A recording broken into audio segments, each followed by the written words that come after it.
Good morning! Morning! Hi! Hello! Ayan, so masaya po kami sa umaga nito na nandito kayo at makakasama namin sa pagsisimula ng feeding program dito sa Morning Star. So, magandang umaga sa inyo lahat. Ako si Bona Belio ng Caritas Manila sa Nutrition Program. Kasama ko si Kuya Ramil at si Kuya Jan. Nandito kami para sa pagsisimula ng feeding program dito sa Morning Star kasama ang Akap sa Bata. Ito yung second batch, Ito yung pangalawang batch ng feeding program dito sa Morning Star. So sa mga nanay, ang feeding program na ito ay 120 days. So, okay lang ba sa mga nanay na tayo ay magkakasama sa 120 days? Okay, so wala tayong iwanan ha. Hanggat maaari, pagpatuloy natin ito, tapusin natin ito sa loob ng 120 days. So, ito ay aabot ng 6 na buwan. Ang mga bata ay kukuha ng pagkain sa araw ng feeding at sa oras ng feeding. Ang gagamitin nilang food keeper yung mga nandyan. Meron silang tumbler. So, yan ay para sa kanila. So, yan ay mananatili dito sa feeding site. Gagamitin nila kapag oras ng pagkain. Ayun. So, kanina may nakita ako na waiver. Yung pinipirmahan ninyo. Yan ay pahintulot. Siyempre ngayon ay mainit ang ating social media.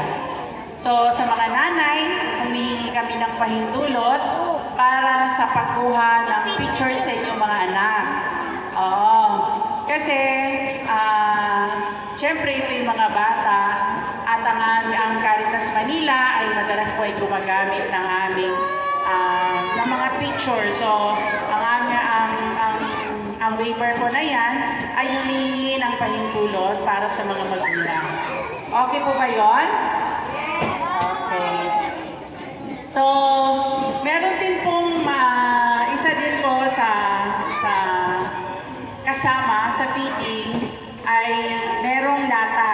O ngayon kasi wala tayong lata, tinatapos namin ang nakaraan. So, si feeding program, ang ating munting pag-asa feeding program, ay merong lata din na ibinababa sa mga feeding site.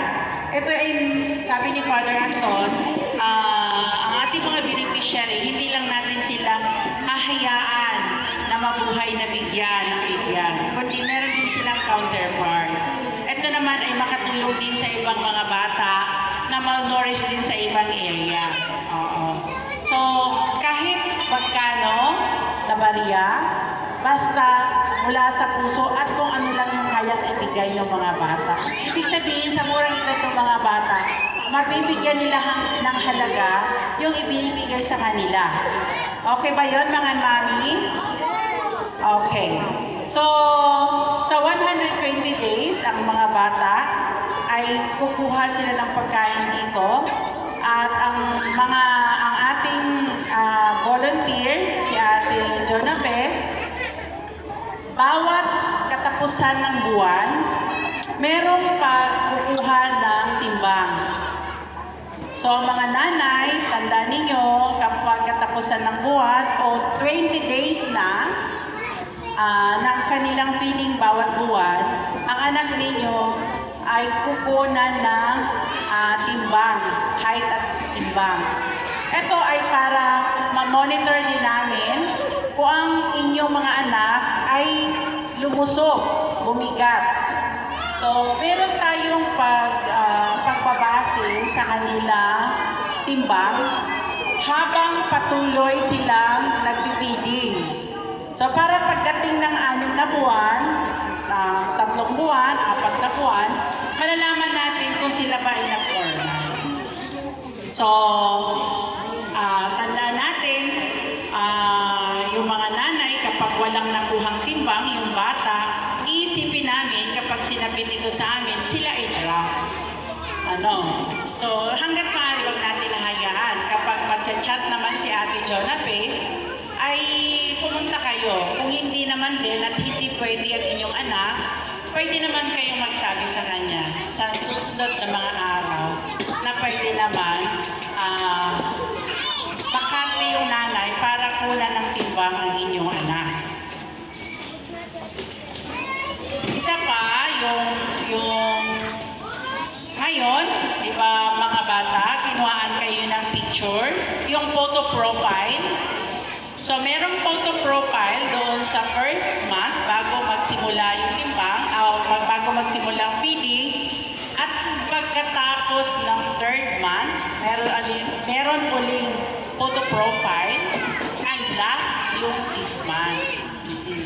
So, yun yung isa din sa pinipresent namin sa donor, yung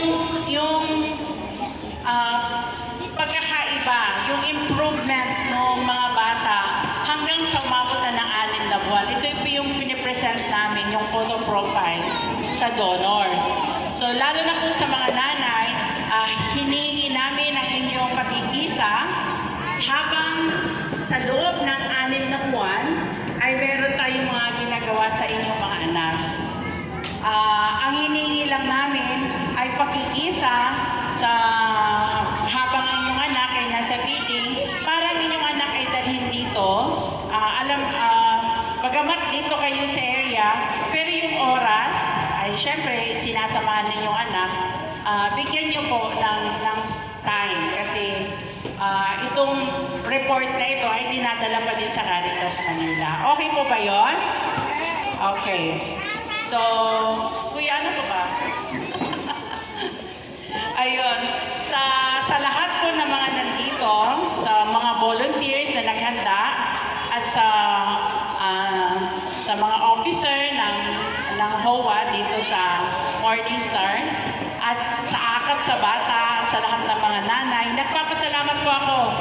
Dahil pagkatapos ng busy mga panahon ng ngayong Pasko, ay nandito tayo upang simula ng feeding program ngayong araw na ito. Alam kong medyo nasa gipit kami ng oras kasi dalawa lang kami ni Kuya Ramil. Kami po ay 4 sa team. Pero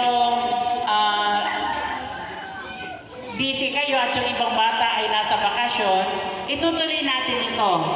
Okay ba tayo doon? Okay, so maraming salamat sa inyo. At kung meron lang kayong ibang katanungan at meron kayong gustong ipaabot sa amin, ipapabot niyo po kay Ate Jonape, kay Ate Bel. Makakarating po sa amin ang inyong kailangan tulungan. Kasi po yung mga bata nito, habang ongoing ang kanilang feeding, kapag meron po silang kailangan or may sakit or meron din naman isa doon sa programa ng Munting Pag-asa ay yung ating PhilHealth, ang ating YAKA program na binababa din naman sa mga feeding site.